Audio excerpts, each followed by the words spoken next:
Selamat datang di video pembelajaran agama Islam kelas 12.2 Bab 2 Indahnya Kehidupan Bermakna oleh Harniati kelas 11.2.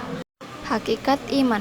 Iman artinya keyakinan dalam hati, diucapkan dengan lisan dan diamalkan dengan anggota badan tanpa ada keraguan sedikit pun.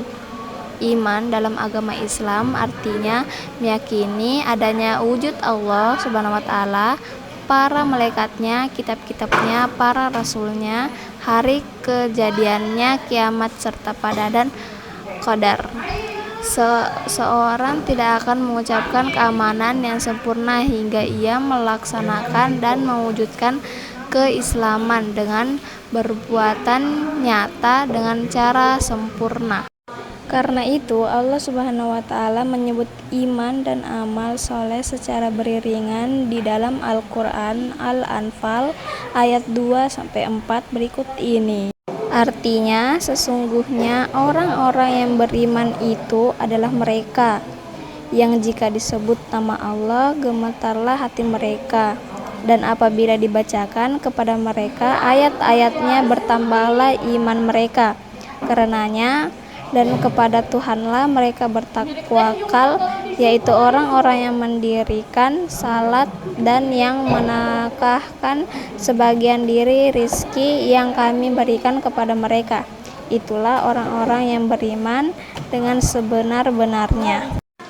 Tentukan saja kita membahas tentang iman akan berkaitan dengan rukun iman yang 6, yaitu iman kepada Allah, iman kepada malaikat-malaikatnya, iman kepada kitab-kitabnya, iman kepada rasul-rasulnya, iman kepada qada dan qadar, iman kepada hari akhir.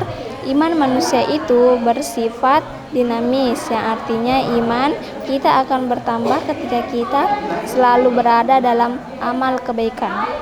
Begitupun sebaliknya, iman kita akan berkurang ketika kita malas melakukan kebaikan, sebagaimana hadis Nabi Muhammad SAW sebagai berikut.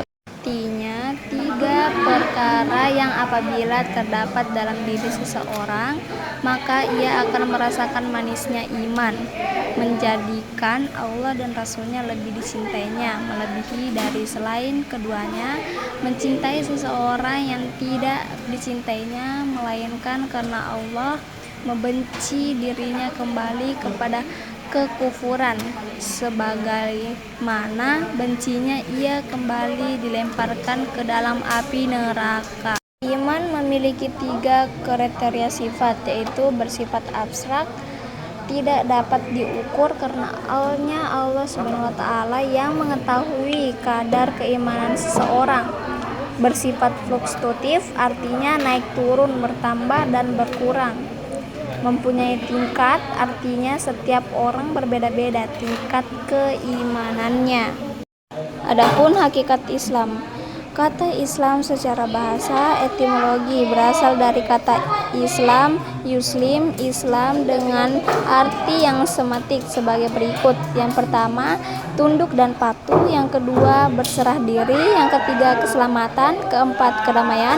Kelima, kemurnian.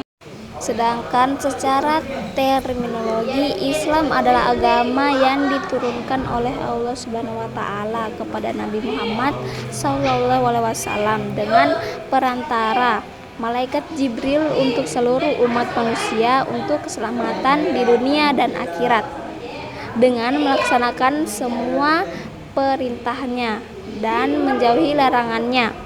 Islam adalah agama yang telah sempurna dan telah menyempurnakan syariat-syariat berikut sesuai dengan firman-Nya. Artinya, sesungguhnya agama di sisi Allah ialah Islam. Tidaklah berselisih orang-orang yang telah diberi kitab kecuali setelah mereka memperoleh ilmu karena kedengkian di antara mereka. Barang siapa ingkar terhadap ayat-ayat Allah, maka sungguh Allah sangat cepat perhitungannya. Selain itu, terdapat juga firman-Nya yang lain. Artinya, dan barang siapa mencari agama selain Islam, dia tidak akan diterima, dan di akhirat dia termasuk orang-orang yang rugi. Ketika kita membicarakan tentang Islam, tentu saja akan berkaitan dengan rukun Islam, yakni yang pertama membaca 2 kalimat syahadat, yang kedua mendirikan salat 5 waktu, yang ketiga menunaikan zakat, keempat puasa Ramadan, yang kelima haji ke Baitullah jika mampu. Adapun hakikat ihsan, ihsan adalah isi masdar dari asal kata ahsan yusin ihsan yang mempunyai arti menjadikan sesuatu lebih baik, serta terminologi ihsan berarti kendaraan yang sedalam-dalamnya, bahwa Allah Subhanahu wa taala senantiasa hadir atau bersama manusia dimanapun berada. Orang yang membuat ihsan disebut muhsin. Ini mengandung arti bahwa orang yang berbuat baik, setiap perbuatannya yang nampak merupakan sikap jiwa dan berperilaku sesuai atau dilandaskan pada agenda dan syariat Islam. Berlandaskan hal tersebut, akhlak dan ihsan adalah 2 perantara yang berada pada suatu sistem yang lebih besar yang disebut akhlakul karimah. Ihsan sebagai menjadi 2 macam. Yang pertama, ihsan dalam beribadah kepada Allah Subhanahu wa taala. Yang kedua, ihsan kepada semua pemberian Allah Subhanahu wa taala. Setelah kita memahami setiap makna dari kata-kata tersebut, kita tahu bahwa apabila iman seseorang melemah, Islam pun akan condong dan cenderung melemah. Tentu pula dengan tindakannya. Nah, ini juga berlaku sebaliknya. Allah Subhanahu wa taala Maha mengetahui segala hal termasuk hal ini, sehingga mengeluarkan manusia menjadi 3 macam dalam firman-Nya sebagai berikut. Artinya, kemudian kitab itu kami wariskan kepada orang-orang yang kami pilih di antara hamba-hamba kami. Lalu di antara mereka ada yang menganiaya dari mereka sendiri, dan di antara mereka ada yang pertengahan, dan di antara mereka ada pula yang lebih dahulu berbuat kebaikan dengan izin Allah. Yang demikian itu adalah kerugian yang amat besar. Dari ayat tersebut kita dapat mengetahui bahwa manusia digolongkan menjadi 3 dalam mengamalkan ajaran Islam, yaitu yang pertama, orang yang zaim pada dirinya sendiri, yaitu orang yang berlebihan dalam mengamalkan sebagian kewajiban serta seringkali melakukan sesuatu yang terlarang.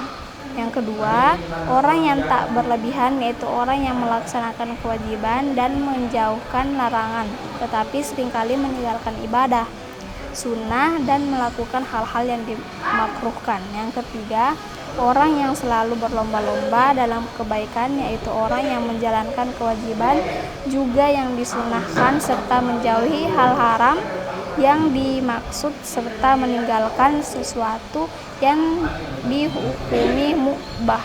Urgensi iman, Islam, dan ihsan dalam membentuk karakter manusia. Tentu saja iman, Islam, dan ihsan akan membentuk karakter manusia menjadi pribadi yang luar biasa apabila kita mengamalkannya dengan baik dan benar.